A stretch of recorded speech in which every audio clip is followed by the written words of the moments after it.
Bonjour et bienvenue au Régional, votre émission d'information régionale de la vallée du Richelieu. Cette semaine, à l'émission, la Corporation des maîtres mécaniciens en tuyauterie du Québec fait un don de 5 000 $ à l'organisme Le Grain de sel à Belleuil. Nous les rencontrons sur place. Soula Chronopoulos, présidente d'Aqua Action, au sujet de l'importance de la protection de l'eau. Guillaume Bertrand, conférencier aidant les familles aux prises avec la neurodiversité afin de trouver des solutions et d'être mieux outillés pour vivre avec cette différence. Lancement de l'exposition Dévoiler le potentiel de la matière. Martine Laval, présidente de la Société nationale des Québécois des Laurentides, sur le prix d'excellence en français Gaston Miron. Finalement, reportage sur la pièce de théâtre Enquête de votre argent par la troupe Parmi nous, en collaboration avec la Régie de police Richelieu-Saint-Laurent, qui dépeint les arnaques courantes visant les aînés. Je m'appelle Marc-Antoine Harvey et je serai votre animateur pour cette édition du Régional. Bonne émission!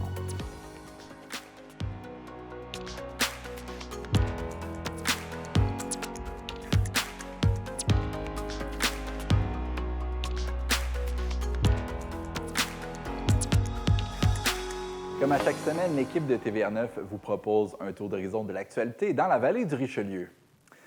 Des médecins omnipraticiens tirent la sonnette d'alarme dans la région. Selon leurs données, la loi 2 sur la rémunération des médecins provoque des effets jugés catastrophiques. On dénombre déjà 32 départs et 19 médecins sont en réflexion sérieuse quant à leur avenir professionnel dans la région de Saint-Hyacinthe, Actonville et la vallée du Richelieu. Santé Québec évaluait récemment à une trentaine le nombre de médecins prêts à démissionner dans l'ensemble de la province. Dans la région, une dizaine de groupes de médecine familiale qui rassemblent chacun entre 6 et 20 médecins sont inquiets. Selon les omnipraticiennes, certaines cliniques sont à risque de fermer, comme le GMF Masca, tandis que d'autres, dont le GMF La Framboise, doivent suspendre leur projet d'agrandissement. La présidente de l'Association des médecins omnipraticiens de Yamaska, la Dr Anne-Patricia Prévost, décrit un milieu marqué par la tristesse, la colère et l'incompréhension. Elle soutient que plusieurs médecins ne reviendront pas, même si la loi 2 était retirée. Autre signal inquiétant, la relève n'est pas au rendez-vous. Au GMF universitaire La Pommeraye à Cowansville, aucun des 8 résidents actuellement en formation ne prévoit pratiquer la médecine familiale au Québec. Ils se dirigeront plutôt vers les Forces armées canadiennes ou vers d'autres provinces. Les récentes annonces du ministre de la Santé, Christian Dubé, ne semblent pas calmer les inquiétudes, bien que le gouvernement ait renoncé à utiliser les mesures de surveillance et de dénonciation prévues par la loi 11.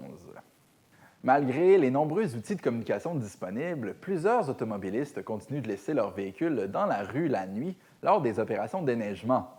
Selon les informations obtenues par l'Œil régional, toutes les municipalités urbaines offrant le stationnement hivernal de nuit ont vu leur constat d'infraction augmenter en 2024-2025. Belleuil arrive en tête avec 260 constats, une hausse de 17 par rapport à l'hiver précédent. Mont-Saint-Hilaire suit avec 249 contraventions, McMasterville en a remis 102 et Saint-Basile-le-Grand 75. Dans ces 3 municipalités, les augmentations dépassent la quarantaine de constats. 2 localités font toutefois meilleure figure, Saint-Jean-Baptiste et Saint-Mathieu-de-Belleuil. Elles n'ont remis respectivement aucune et 5 constats, alors qu'une dizaine avaient été mis l'hiver précédent. Les 2 municipalités testaient pour la première fois le stationnement de nuit en hiver. Le projet pilote a été jugé concluant et le règlement est maintenant permanent. Du 1er décembre au 31 mars, les résidents de Belleuil, Mont-Saint-Hilaire, Saint-Basile-le-Grand et Saint-Mathieu-de-Belleuil pourront stationner la nuit, sauf lors d'opérations de déneigement. À Saint-Avec-Masterville, cette disposition est déjà en vigueur depuis le 15 novembre. À Saint-Jean-Baptiste, l'interdiction peut être appliquée en tout temps lorsqu'il y a déneigement. Les municipalités rappellent qu'elles diffusent leurs avis par médias sociaux et systèmes d'alerte, généralement vers l'heure du souper. Malgré les chutes de neige importantes du 9 novembre dernier, aucune modification réglementaire n'est prévue. Mont-Saint-Hilaire et Saint-Basile-le-Grand estiment que ces précipitations demeurent exceptionnelles. Dans la région, seul Otterburn Park interdit toujours le stationnement hivernal de nuit, peu importe la météo, du 1er décembre au 31 mars, entre 2h et 7h. Une certaine tolérance demeure en vigueur durant la période des fêtes.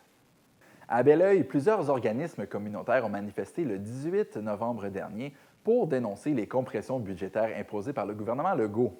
Réunis devant le centre communautaire de Belleuil, des groupes comme Bonjour Soleil, le Centre de femmes l'essentiel, la Clé sur la porte et la Maison des jeunes et quatre fenêtres ont répondu à l'appel de la coalition Main Rouge.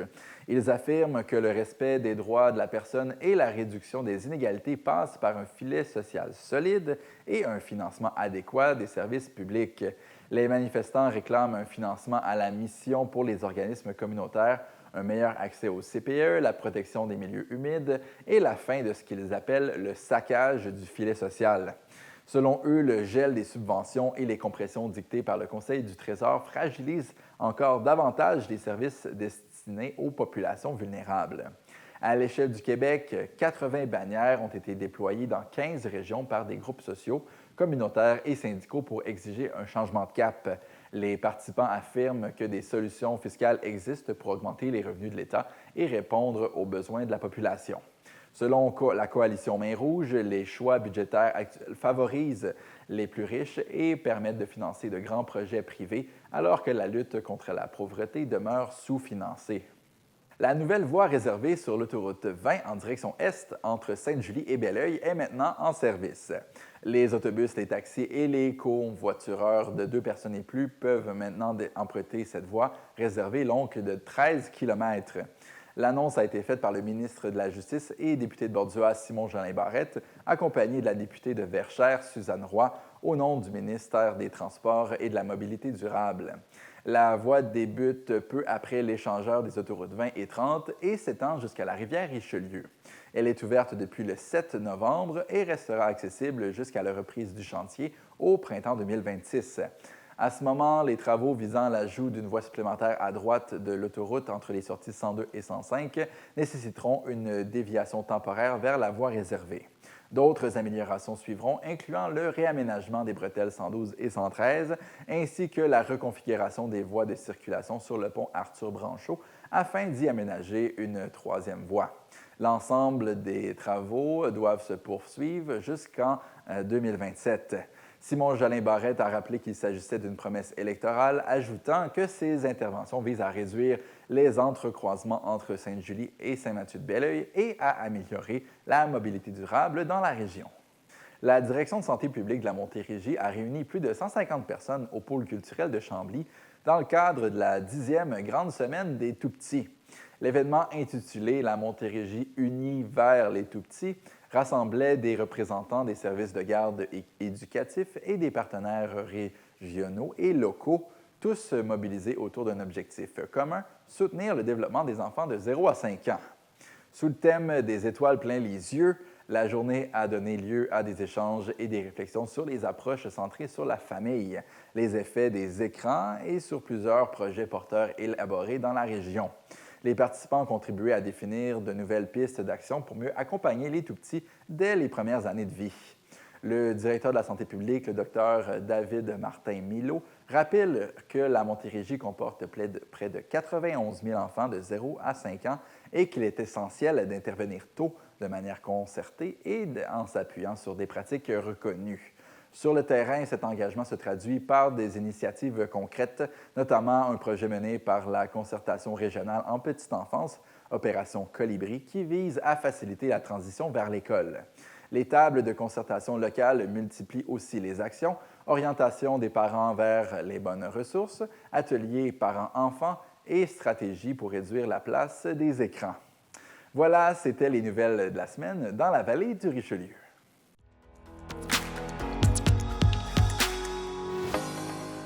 On retrouve le maire de Belleuil, M. Daniel Picard, avec nous au Grain de sel. Bonjour, M. Picard. Bonjour, ça va bien? Oui, on a su aujourd'hui qu'il allait y avoir un don important qui allait être fait à l'organisme. Qu'est-ce que ça représente pour la ville, la collectivité, d'avoir ce genre de don-là? Bien, en fait, c'est pas tellement ce que pour la ville que ça représente, c'est surtout pour l'organisme. Ouais. Je pense que c'est surtout l'organisme qui a besoin de ce genre de don-là. Et c'est intéressant de voir que des organismes sont capables de redonner des sommes d'argent à des organismes qui sont en aide aux personnes qui sont plus vulnérables, qui ont besoin d'aide. Alors, évidemment, c'est intéressant. Puis j'incite, moi, tous les organismes, s'ils pouvaient faire des gestes semblables, je pense que ça serait très bien parce que ça reste que de manger à tous les jours. C'est une priorité de base. Puis il y a des gens, bien, pour eux, c'est un défi. Parce qu'en tant que municipalité, gouvernement, on fait votre part pour aider les organismes comme ça, mais ça prend un coup de main du privé, là. À quel point ce coup de main-là vient faire l'effort supplémentaire qui permet d'aider autant de gens? Bien, techniquement, pour être honnête, je ne sais pas quelle est la part de contribution que ça a, mais c'est sûr que c'est nécessaire. Puis, c'est une responsabilité sociale. Hein? Si on veut avoir un tissu social fort, bien, on doit tous y collaborer. T'sais.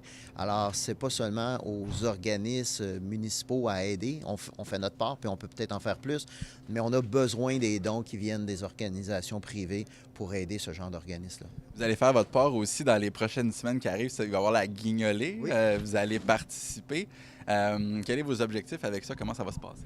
Bien, ce que je sais, c'est que la guignolée est ce samedi. Alors, je ne sais pas encore quel rôle qu'on m'a attribué. J'ai donné mon nom comme étant volontaire pour la guignolée. Alors, je suppose qu'on va me mettre au porte-à-porte pour aller ramasser des denrées. Puis ça va me faire plaisir de rencontrer les gens et de les remercier pour leurs dons. Soyez généreux avec le nouveau maire. Il faut qu'il puisse revenir avec les mains pleines. Comment ça se passe depuis votre arrivée à la mairie? Je dirais que ça va vite. Il y a beaucoup d'informations qu'on nous transmet. Il y a beaucoup d'assimilation à faire. Heureusement que j'ai un bagage de Sherbrooke puis de connaissances municipales, mais souvent, ce qui est difficile au début, c'est les acronymes, les petits détails qui font en sorte là, que des fois, on a besoin de demander des explications, comprendre des fois l'historique de certains dossiers. Mais je dirais qu'on est bien accueillis comme nouveau conseil. L'administration est impeccable. Ils nous supportent grandement dans notre intégration. Puis, ça va très bien. Super. Merci beaucoup d'avoir été là avec nous aujourd'hui. Puis bonne chance pour la guignole. Merci beaucoup. M. Brian Roussel est de l'entreprise Plomberie Brasse. Bonjour, M. Roussel. Bonjour. Vous faites partie des gens qui ont pensé à faire un don à l'organisme Le Grain de Sel. C'est venu de où l'idée d'aider cet organisme-là? La CMMTQ, dans le fond, organise un tournoi de golf et les surplus sont distribués à travers les fondations. Dans le fond, on en choisit une ou deux par année, dépendant du montant du surplus. Puis là, cette année, c'était la Montérégie. Fait que j'ai choisi ceci ici en étant une très belle organisme. Fait qu'on a fait un don de 5 000 $ la part de la CMMTQ. Vous êtes originaire de la région? Oui, exact. J'ai une compagnie de plomberie dans la région. Très content d'être ici dans la région. C'est sûr que ça va de soi, pourquoi c'est important de nourrir les gens, mais quand on a à faire le choix entre les organismes, là, y avait-tu quelque chose qui pesait dans la balance pour privilégier justement un organisme alimentaire comme ça? Oui, écoute, à la base, il faut tout manger. Fait que j'ai trouvé ça très bien, cet organisme ici. J'ai regardé aussi l'infrastructure de la compagnie dans soi, ici. Fait que j'ai trouvé ça très bien. Monsieur Roussel, merci beaucoup d'avoir fait ça. C'est quand même 5 000 $. Ça va aider beaucoup de gens. Vous êtes un actif pour la société, c'est certain, puis il y a plein de gens qui vont en bénéficier. Merci beaucoup d'avoir fait ça. Merci à toi. Nous avons maintenant la directrice générale du Grain de Sel, Mme Miller. Bonjour. Bonjour. Vous prenez comment cette nouvelle-là d'avoir un don de 5 000 $? C'est quand même beaucoup. Oh oui, tout à fait. On est très heureux là, que la CMMTQ nous ait choisis. On est honorés même parce qu'il y a tellement de beaux organismes dans la région. Fait qu'on est vraiment content d'avoir été choisis. Concrètement, qu'est-ce que ça va apporter, ces 5 000 $-là? Pouvez-vous décortiquer qu'est-ce qui va être acheté puis comment ça va être remis? Et ça va être compliqué parce qu'en fait, nous, on fait des achats chaque semaine. Hein. Donc, fruits et légumes, on dépense environ 1 000 $ par semaine de fruits et légumes.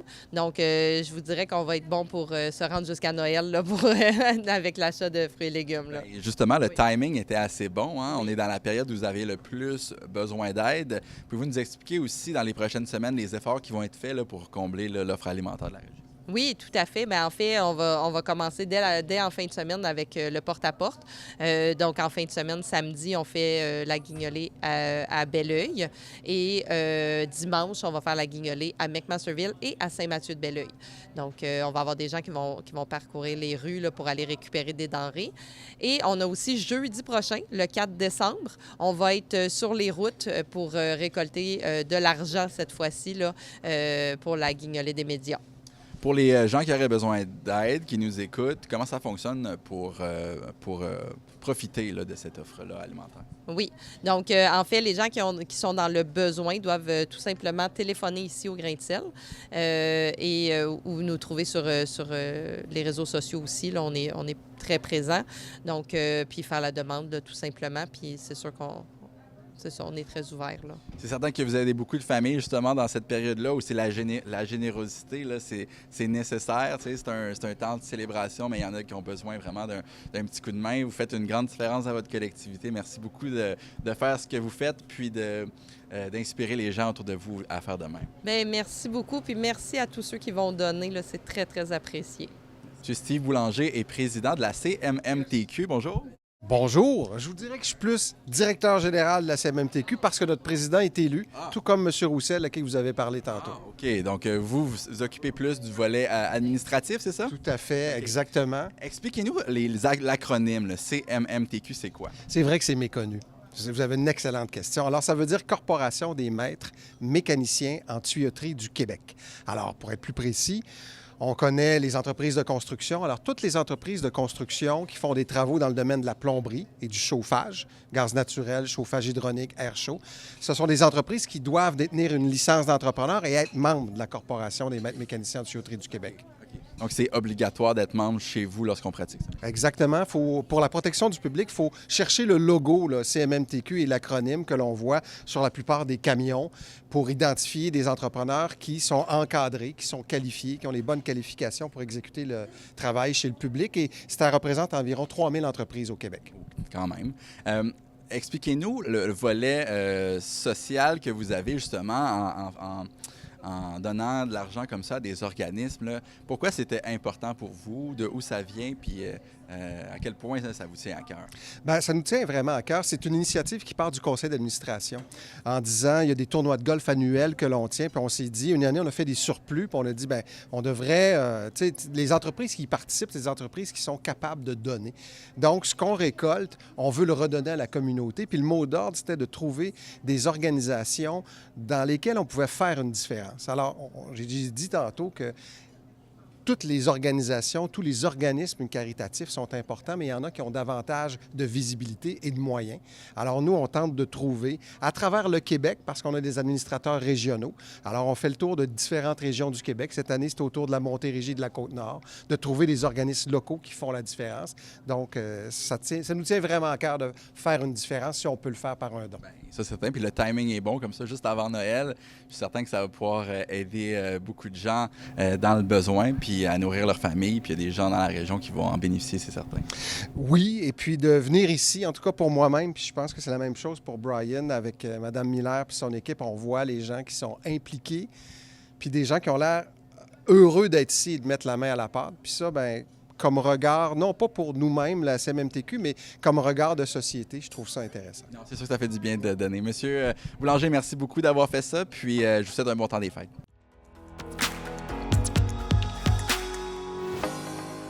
Nous recevons en studio la présidente d'Aqua Action, Mme Soula Chronopoulos. Mme Chronopoulos, bonjour. Bonjour. C'est quoi la mission d'Aqua Action? Aqua Action est un organisme de bienfaisance. Ça fait 10 ans, en 2015. Donc, si vous vous souvenez de Participation, c'est la même famille qui a développé Participation, qui a vraiment poussé les Canadiens de se rendre plus en santé. Maintenant, on fait Aqua Action parce qu'on veut les eaux saines pour le Canada et on veut les technologies pour résoudre ces problèmes, en fait. Donc, qu'est-ce qu'on fait à Aqua Action? On a des programmations de l'idéation jusqu'à la commercialisation de technologies d'eau qui vont résoudre les problèmes de pollution, restauration, agriculture, énergie, etc. Quand on parle de l'eau, une des grandes sources d'énergie renouvelable au Canada, au Québec, mais vous considérez l'eau comme étant en péril présentement? Parce que qu'est-ce qu'on ne voit pas, c'est qu'avec la population, la pollution qui se passe, les changements climatiques, on ne gère pas l'eau. Okay. Puis si on pense que l'eau nous donne la vie, on vit juste 3 jours sans l'eau. Puis si on pense que ça nourrit 60% de notre économie globale, on ne prend pas soin de notre eau. Et qu'est-ce qui se passe? Il y a le gaspillage, on ne gère pas bien. Puis qu'est-ce qui se passe? On n'a pas assez d'eau. Si on regarde ici au Québec, on a plus de 40 villes aujourd'hui qui ont pas assez d'eau pour les infrastructures, pour leurs citoyens. Genre Saint-François, par exemple, importe plus de 32 000 litres d'eau par jour en camion.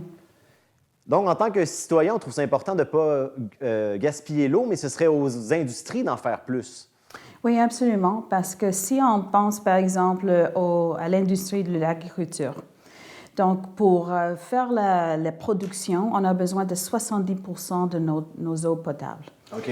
Donc, si on peut utiliser moins d'eau et faire plus de production, ça, c'est une solution durable. Et c'est exactement ça qu'on essaie de faire parce que ce n'est pas nécessairement les citoyens qui gaspillent trop. Oui, ils gaspillent trop. On peut toujours faire mieux, mais la différence va être minime, de ce que je comprends. La différence est plutôt dans la façon qu'on fait toute notre production économique globale. Il faut vraiment penser à faire plus de production avec moins d'eau, puis aussi de ne pas le polluer parce qu'il y a un enjeu de restauration aussi qui cause les changements climatiques. Donc, c'est vraiment un cycle vraiment désagréable. Donc, pour rentabiliser tout ça, on a vu que le budget 2025 a passé de justesse. Est-ce que Aquaction aurait voté pour ce budget-là? Mais écoutez, il y a, comme n'importe quel budget, il y a des positifs et des négatifs. Hein. Donc, si on commençait par le positif... Le positif, c'est qu'il y a beaucoup de choses là-dedans pour les nouveaux entreprises. Par exemple, le côté R&D. Côté infrastructure, il y a beaucoup d'investissements. Ça, c'est très, très bon. Côté CanExport, il y a beaucoup d'argent pour aider nos entreprises à vraiment se globaliser. Ça, c'est excellent. Mais il n'y a quasiment pas beaucoup, point de vue l'eau, point de vue les carrières dans l'eau. Par exemple, savez-vous qu'au Canada, on n'a même pas des programmes pour les ingénieurs dans la hydroélectricité.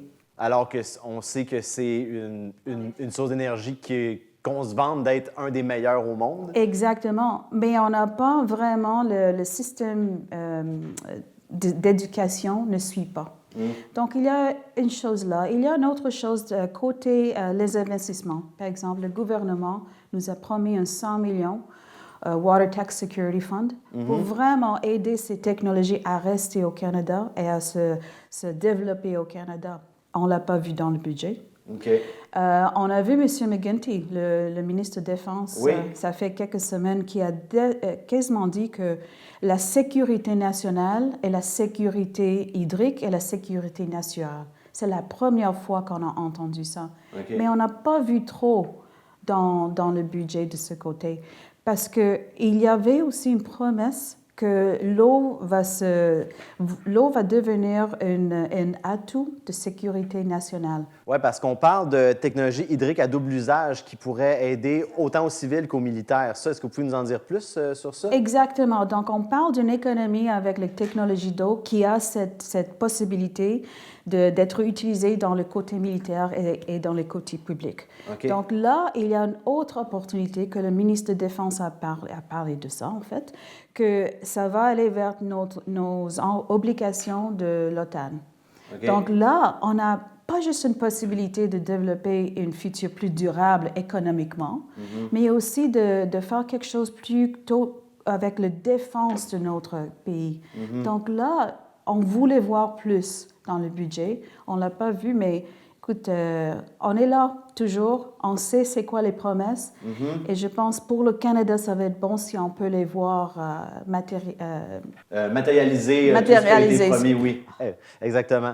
Et il y avait aussi la création d'un corps jeunesse pour former la prochaine génération de leaders environnementaux. Est-ce que vous trouvez qu'il y a de la relève par rapport à ça, des gens qui veulent en faire plus pour protéger notre eau? Absolument.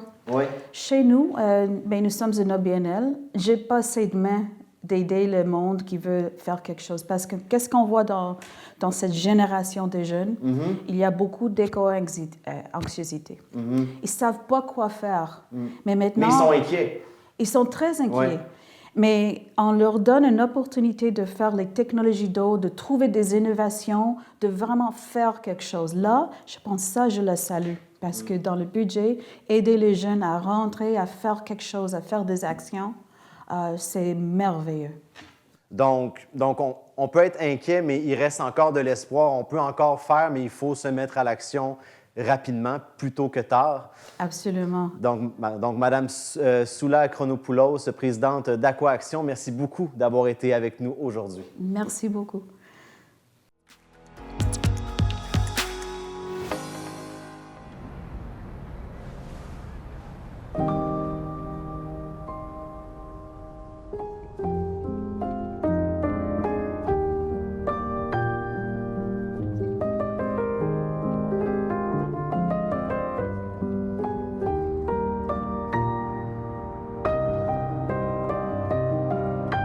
Grands bâtiments s'unissent pour former l'Alliance des bâtiments exemplaires. Découvrez leur engagement à mieux consommer.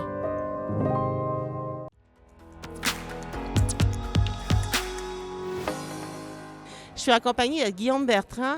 Un événement vient tout juste de se terminer. On s'est croisés par hasard et vous avez quelque chose d'intéressant pour nos concitoyens et nos téléspectateurs. Salut Marie-Ève.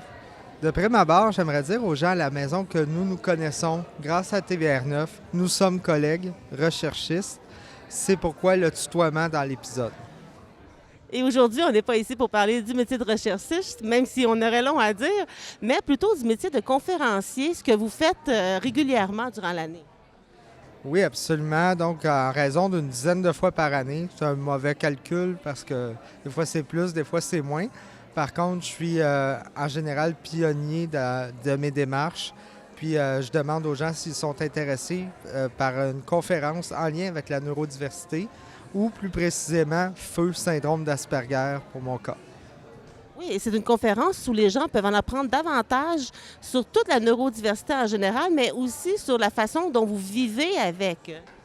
Oui, tout à fait. Puis ça s'applique très bien aux neurotypiques, donc ceux qui n'ont pas de diagnostic et qui accompagnent des gens à besoins particuliers.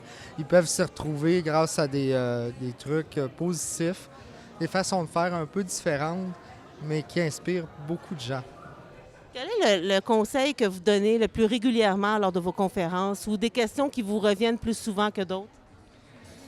Bien, une phrase que je dis de mon cru, c'est « Il faut retrouver la capacité de s'émerveiller autant dans la vraie vie que dans un épisode d'En direct de l'univers. » Ou encore, il faut se préoccuper du fait que l'anormalité devienne la normalité et que la normalité devienne la normalité. Parce qu'il y a plusieurs astuces dans la vie de tous les jours. On est quand même en 2025, donc les gens vous sont interpellés par vos conférences. De quelle façon vous les rejoignez dans les différentes villes? Parce que vous allez à leur rencontre littéralement dans différentes villes. Exactement. Puis chaque fois qu'il y a une conférence, je fais un sujet, je le résume. Ensuite, il y a des commentaires, des questions, des anecdotes. Le public est extrêmement important, puis il y a toujours une raison pour laquelle je choisis une ville. Parfois, je la dis pas, parfois, je la dis, mais ça reste que c'est toujours par but de sensibiliser puis d'amener un peu d'humanisme dans notre société. Croyez-vous que de nos jours, il y a une certaine évolution des personnes face à des gens qui ont de la neurodiversité? Il y a une certaine évolution dans le bon sens ou il y a encore du travail à faire? C'est difficile à dire. C'est selon, évidemment, le trait de caractère de chacun. Puis le fait de s'adapter aussi à la différence. C'est pour ça que j'amène les gens à apprécier davantage qu'est-ce qu'ils ont à offrir, puis comment aider l'autre par rapport à ses besoins aussi. Parce qu'on va trop souvent dans l'intervention pour qu'est-ce qu'on voudrait que l'autre soit, plutôt que de l'amener vers encore mieux avec qu'est-ce qu'il est capable de faire. C'est pas vrai qu'il n'est peut-être pas capable ou tout ça. Il doit juste être amené à, selon un certain pourcentage, puis ça, on doit être fiers de ça. Parce qu'être bien outillé de nos jours, c'est quand même la clé pour avancer. Vous avez eu une conférence récemment à Saint-Mathieu-de-Belleuil. Comment ça se passe, le partenariat avec les différentes salles où vous faites vos conférences? C'est certain que c'est une question de démarche. Ça ne marche pas toujours du premier coup. Par contre, c'est tellement merveilleux d'être toujours en contact puis de trouver des solutions. Donc, pour la ville de Saint-Mathieu-de-Belleuil, ça fait longtemps. Il y a eu un contrat. Puis, je l'ai signé en bonne et due forme. Puis, ça m'a fait plaisir d'assister le 12 avril. D'assister, c'est moi qui le présentais, la conférence. mais d'être là le 12 novembre comme prévu, parce que c'est quelque chose de merveilleux de parler de neurodiversité aux gens et de bienveillance comme on n'aura jamais entendu. Et pour les gens qui auraient manqué la conférence le 12 novembre passé, vous en avez d'autres à venir, même si ce n'est pas dans la MRC de la Vallée du Richelieu, c'est quand même pas très loin. Les gens pourraient se déplacer. À quel endroit ils peuvent avoir les informations? C'est selon la personne avec qui je fais affaire pour l'organisation, puis en partageant la publication en général, les gens réussissent à dire oui, je vais assister, non, je ne peux pas assister. Je demande dans ce cas-là, est-ce que c'est possible de partager avec les amis ou encore d'en parler de vive voix? Parce que le bouche-à-oreille devrait encore avoir de la valeur, puis il en perd beaucoup. Donc, les prochaines conférences seront à quel endroit? Je ne sais pas, je ne sais guère. Je fais les démarches, voyons où ça me mène. Est-ce que les gens peuvent vous retrouver sur une plateforme plus qu'un autre pour avoir des informations? Pas nécessairement sur Facebook ou encore m'appeler à partir de TVR9 ou m'écrire. Donc, contacter ma collègue Marie-Ève Brisebois ou le directeur de TVR9 me fera suivre le message avec grand plaisir, puis je vais répondre. C'est très apprécié. Merci, Guillaume. Juste en terminant, vite comme ça, je me demandais, est-ce que vous avez un mot de la fin, quelque chose que vous aimeriez dire à ce sujet-là? La persévérance mène tellement à plusieurs choses.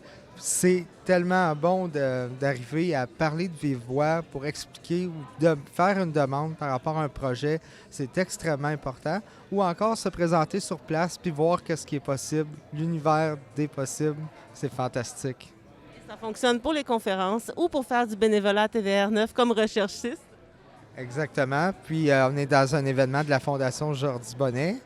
Je suis de temps en temps bénévole, mais ce soir, j'assistais comme ami de la famille. Merci beaucoup, M. Bertrand. C'est très apprécié pour ces quelques mots. Bonne journée, merci.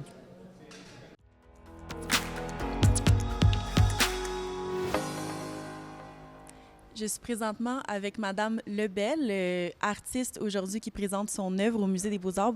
Bonjour, Madame Lebel. Bonjour, ça va bien? Ça va très bien, vous? Oui, très bien. Une journée spéciale aujourd'hui, vous présentez votre œuvre. Parlez-moi de cette œuvre.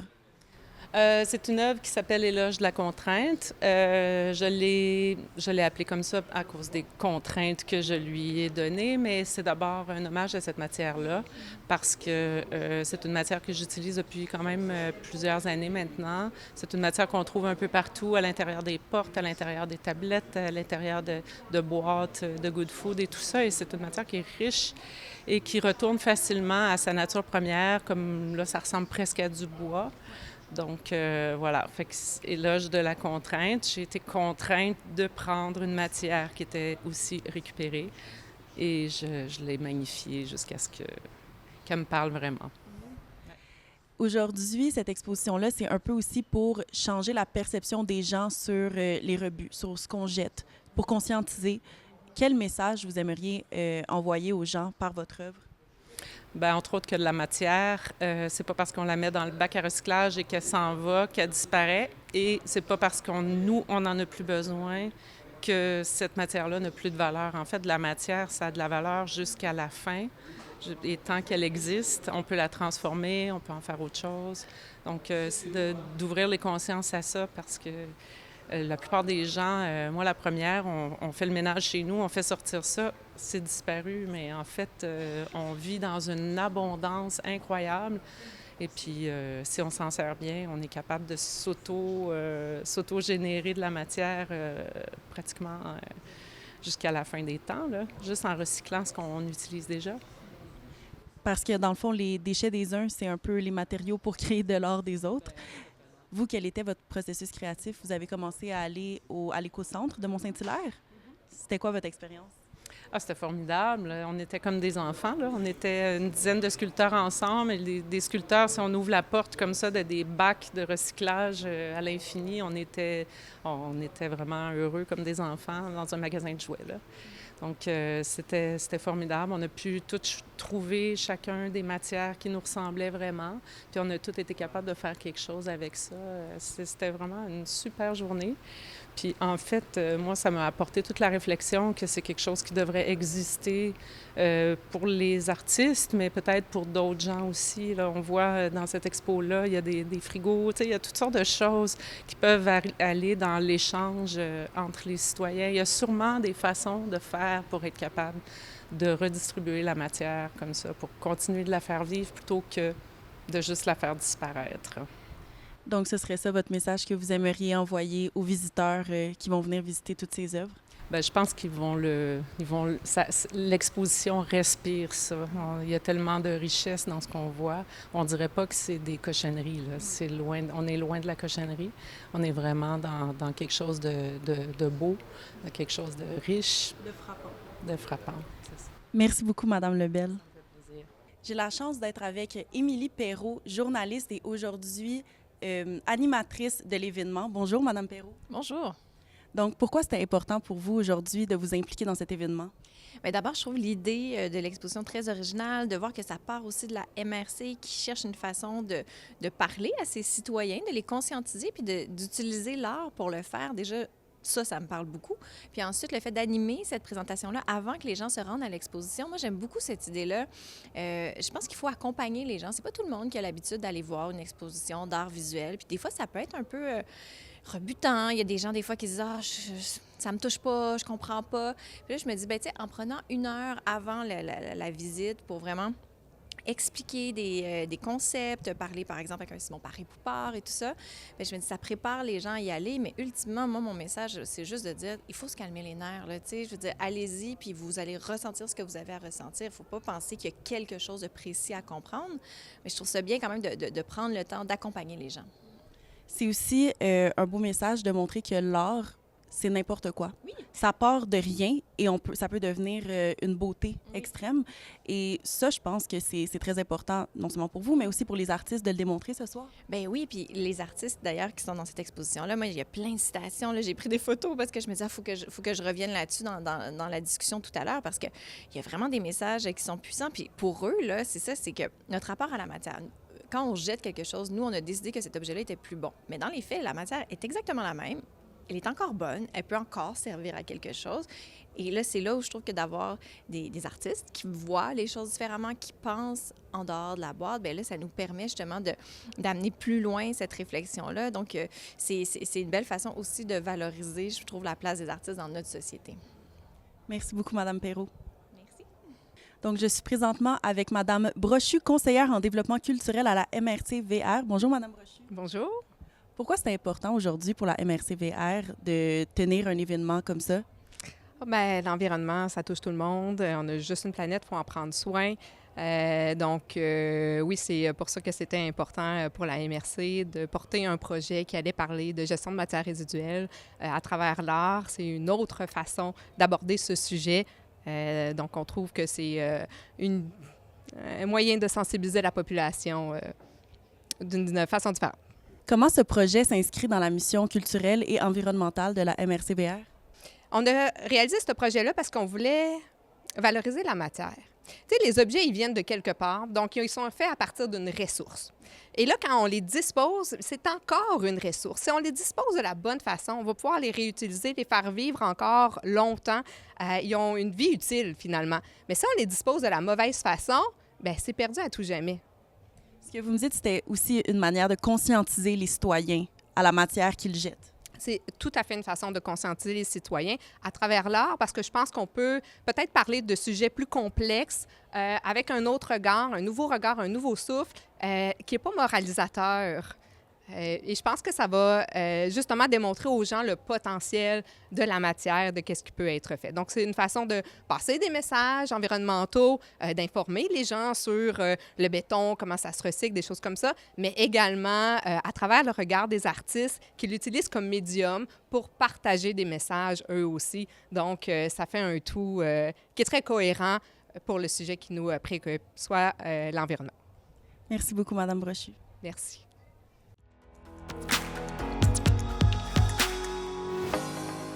Nous sommes en compagnie de Martine Laval, présidente de la Société nationale des Québécois et Québécoises des Laurentides. Madame Laval, bonjour. Bonjour, Jean-Philippe. Et c'est quoi le mandat de votre société, la SNQ? Alors, la Société nationale des Québécoises et Québécois de la région des Laurentides, euh, en fait, c'est une mission de sauvegarde de la langue, de notre histoire, du patrimoine, de notre culture et d'organiser donc les événements en conséquence qui commencent l'année d'abord par le jour du drapeau, le 21 janvier. Et puis, nous avons ensuite le prix d'excellence en français Gaston Miron au mois de mars, dont nous allons parler, j'imagine, un peu plus élaborer le tout. Nous préparons les fêtes nationales également dans les Laurentides. Il y a Saint-Eustache et Saint-Jérôme qui sont les grandes fêtes régionales, les plus grosses fêtes régionales, mais toutes les fêtes, évidemment, à travers les Laurentides. Et puis, il y a, c'est ça, des événements, des concours, on fait des conférences, on fait des choses comme ça. Donc, mais la mission de la Société nationale, et nous sommes 19 sociétés à travers le Québec, qu'elle s'appelle Société nationale des Québécoises et Québécois ou Société Saint-Jean-Baptiste, c'est la même chose. Nous sommes 19 sociétés à défendre ces belles valeurs du Québec. Oui, parce que vous, la SNQ des Laurentides est responsable du concours que vous avez mentionné, les prix d'excellence en français Gaston Miron, qui va être de retour en 2026. En quoi consiste cet événement? Alors, premièrement, les prix d'excellence en français Gaston Miron sont une initiative de la Société de la SNQ des Laurentides. C'est nous qui l'avons initiée. Nous sommes rendus à la 14e édition. Donc, elle a lieu présentement. C'est le lancement des candidatures maintenant, c'est-à-dire qu'entre le 10 novembre et le 18 janvier, les gens peuvent donc écrire en vue de ce concours. Et à partir du mois de janvier, bon, ben, ça passe à travers les mains du jury, il y a la préparation, évidemment, on est déjà là-dedans, de la célébration qui aura lieu autour de la journée de la francophonie, ou en tout cas dans la semaine de la francophonie, qui a lieu toutes les années au mois de mars. Donc, voilà. Et là, il y a une grande nouveauté pour cette 14e édition, là. Oui. Alors, la grande nouveauté est la suivante, c'est que pendant 13 éditions. C'était vraiment les Laurentides, étant une initiative de la région. Alors, c'était simplement pour les personnes qui travaillaient ou qui demeuraient ou travaillaient dans les Laurentides. Mais on a toujours à chaque année des candidatures qui viennent de la francophonie, non seulement québécoise, canadienne, mais également mondiale, des gens d'Afrique, de Suisse, de Belgique. Est-ce qu'on peut participer? Oui, puisqu'on annonce tout ça sur les réseaux sociaux. Alors, on est toujours obligé de leur dire, ben non, c'est juste pour les Laurentides. Alors, ça mijotait depuis un certain temps. Et là, on s'est préparé. Cette année, on s'est dit, bon, d'accord, on n'est peut-être pas prêt pour l'international et satisfaire tout le monde qui nous écrit, mais nous allons le lancer à travers le Québec. Alors, c'est la première édition où nous ouvrons notre concours hors frontières, c'est-à-dire à la grandeur du Québec. Alors, où que l'on soit au Québec, on peut participer au prix d'excellence en français Gaston Miron. Ah bien ça, c'est très bien. Et dans le fond, les gens qui veulent participer écrivent un texte sous forme de poème, si j'ai bien compris. Il y a une catégorie pour les jeunes de 12 à 17 ans. C'est quoi l'intérêt de nos jeunes pour un événement comme ça? Alors, je vais vous expliquer. Premièrement, c'est un concours qui était ouvert, bon, de façon générale. Alors, il y a toujours eu des adultes, des jeunes, etc. Mais il y a 3 ans maintenant, nous avons décidé d'élargir nos horizons et d'attirer un peu plus les jeunes. Alors, on a ajouté la dimension slam. Alors, en pensant que ça attirerait plus de jeunes et que il y aurait plus d'écho par rapport à ça. Alors, on a dirigé, on a ouvert ça, mais en fait, c'est un concours de poésie libre. Et étonnamment, le slam n'est pas que pour les jeunes. Dans les écritures, on s'est rendu compte que le slam, aussi bien les adultes que les jeunes embarquent là-dedans, tout comme la poésie classique il y a des jeunes qui nous écrivent de belles poésies. Donc, surprise, tout le monde aime le slam. C'est simplement que le slam, évidemment, on en entend beaucoup. C'est chanté, c'est rythmé, c'est parfois très revendicateur, ce qui n'empêche rien à la poésie classique non plus. Exact, Mais oui, c'est vrai. on offre ces deux dimensions. Alors, c'est sans thème, il n'y a pas de thématique comme telle ou de sujet imposé. Donc, les gens peuvent écrire librement ce dont ils ont envie d'écrire, ce qui les touche, ce qui les interpelle, ce qu'ils veulent revendiquer. En tout cas, bon, peu importe, on laisse aller sa créativité et on écrit un texte de 300 mots. C'était 500 mots avant, mais 300 mots, c'est très bien aussi. Alors, voilà. Donc, c'est de quoi il s'agit. Oui, c'est vraiment un bel événement par rapport à la langue française. Si on y va du point de vue global, est-ce que présentement, la survie du français au Québec vous inquiète? Bien, évidemment. Évidemment que ça nous inquiète. Évidemment qu'il est important de sauvegarder notre langue. Nous sommes envahis, pas de façon péjorative, mais nous sommes envahis par toutes sortes, par d'autres langues, évidemment, particulièrement l'anglais, puisque même les étrangers, les langues étrangères se regroupent souvent autour de l'anglais pour comme langue commerciale. Communiquer, en fait, plus facilement, oui. Mais reste que le français, le Québec, c'est tout de même, le français, c'est notre langue. Et il ne faut pas la négliger. C'est une très belle langue. La francophonie, il y en a, c'est à travers le monde, dont à travers le Canada également. Dans chacune des provinces du Canada, il y a des communautés francophones. Ben oui, on l'oublie souvent, ça, oui. Qu'il faut sauvegarder. C'est une belle langue et tout le monde est libre de faire ce qu'il veut, bien sûr, mais sur un plan commun, sur un plan public, etc., oui, il faut sauvegarder notre langue. Et oui, il y a une inquiétude à avoir, mais tout en s'inquiétant, on prend des actions pour ça et on se rend compte que ça répond. Alors, c'est une question, je pense, de discipline. C'est une question d'avoir envie de faire différemment et non pas de se laisser aller avec le courant de l'ordinaire et de tout le monde. Non, au Québec, c'est en français que ça se passe. En tout cas, dans nos zones publiques, dans nos zones de communication générale, je pense que c'est très important que notre belle langue survive à tout ça, tout comme notre peuple d'ailleurs. Donc, c'est précisé dans votre événement, les prix d'excellence en français. Gaston Viron, qui est de retour en 2026. Les candidats ont jusqu'au 18 janvier pour soumettre leur texte. Et le couronnement va se passer plus tard en mars. Et ça va se passer où, le couronnement? Alors, les prix seront remis à Saint-Jérôme. Ça se passe quand même dans les Laurentides. Oui. Et on change d'endroit parfait, mais ça va se passer à Saint-Jérôme. Et en fait, dans la très belle salle Germaine Guévremont du Cégep de Saint-Jérôme, une très belle salle de spectacle. Et ça aura lieu au mois de mars. Le 22 mars, je crois. Oui, j'espère que je ne me trompe pas. OK, bien, juste quand le printemps va commencer, oui. Oui, et il y a quand même, tantôt vous disiez, oui, il y a deux catégories. Il y a la catégorie jeune de 12 à 17 ans et la catégorie adulte de 18 ans et plus. Et vous savez que ça répond très bien.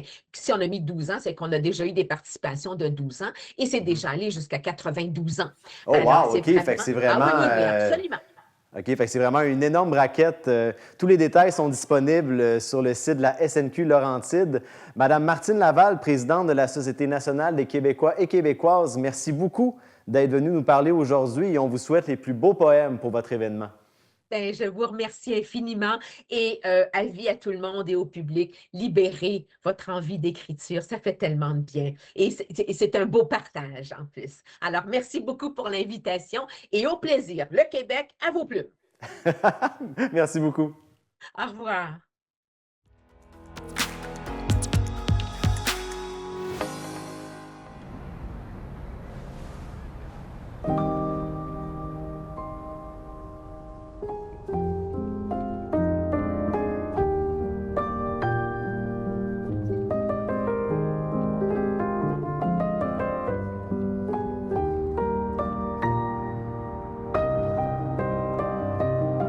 « 25 grands bâtiments s'unissent pour former l'Alliance des bâtiments exemplaires. Découvrez leur engagement à mieux consommer.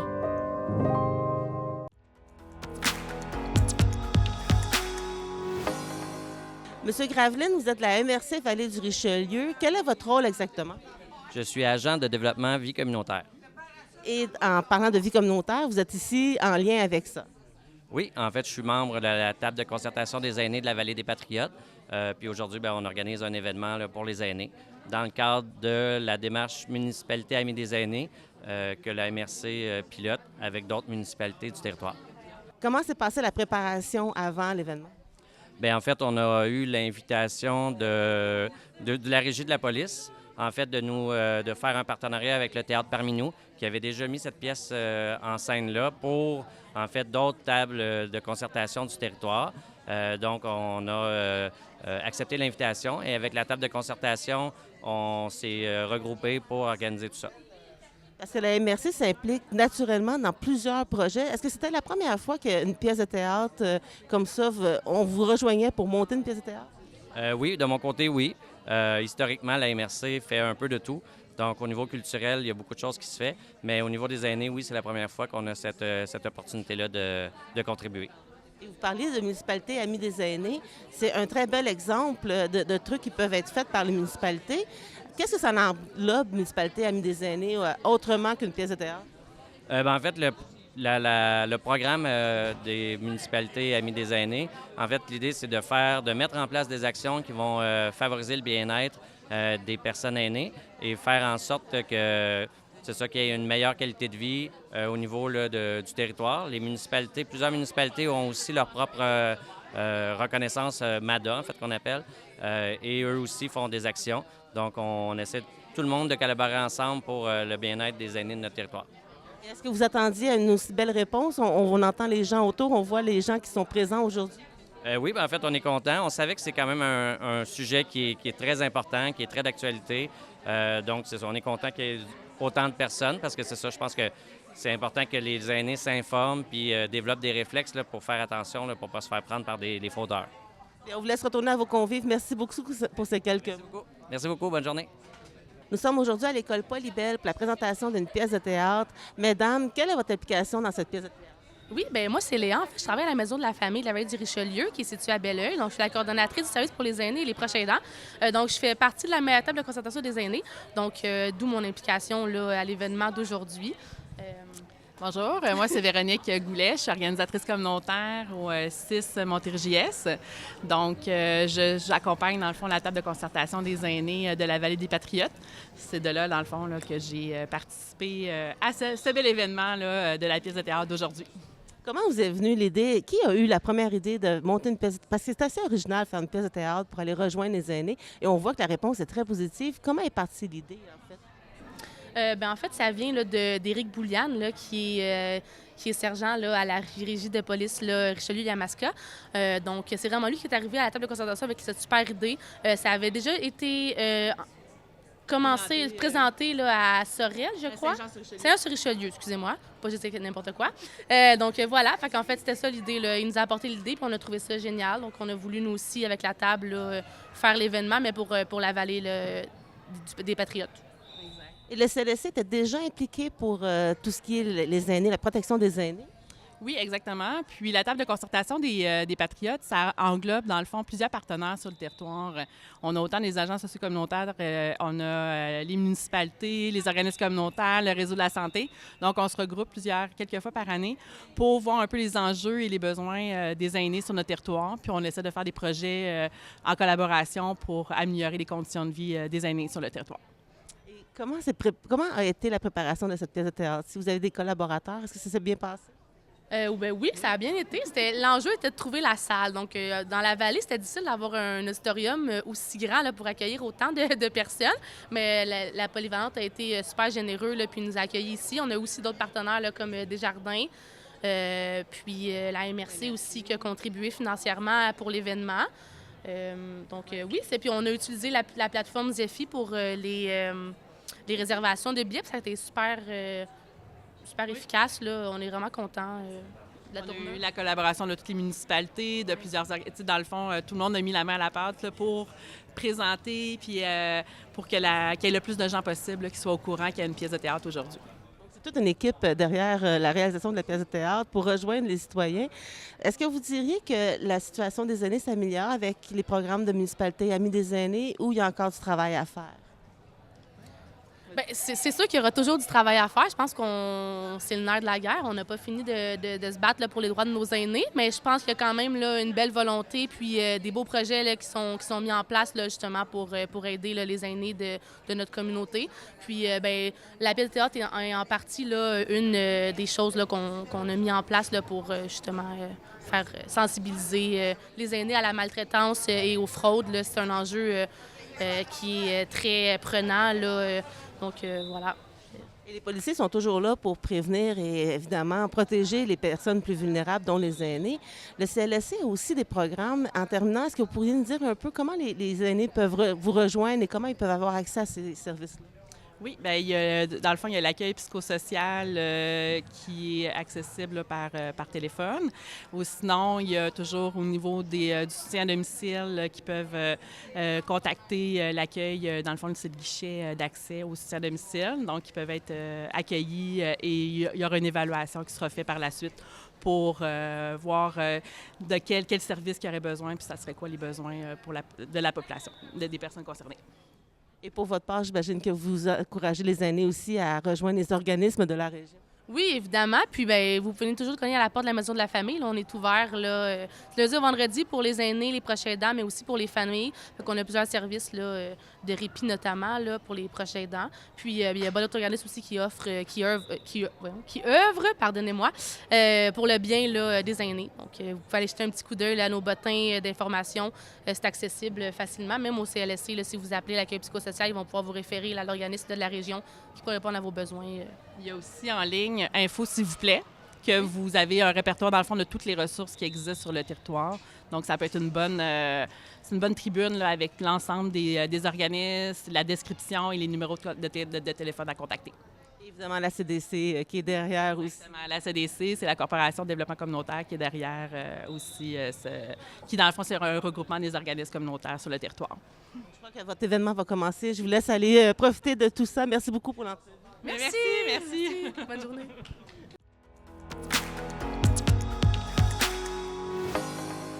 Voilà, j'espère que vous avez bien apprécié l'émission de cette semaine. Comme à l'habitude, je vous rappelle que si vous êtes intéressé par le monde des médias, que ce soit devant ou derrière la caméra, TVR9 a besoin de vous. Contactez-nous à l'adresse info@tvr9.com pour obtenir toute l'information. Sinon, on se revoit la semaine prochaine pour un nouvel épisode du Régional. Bonne semaine!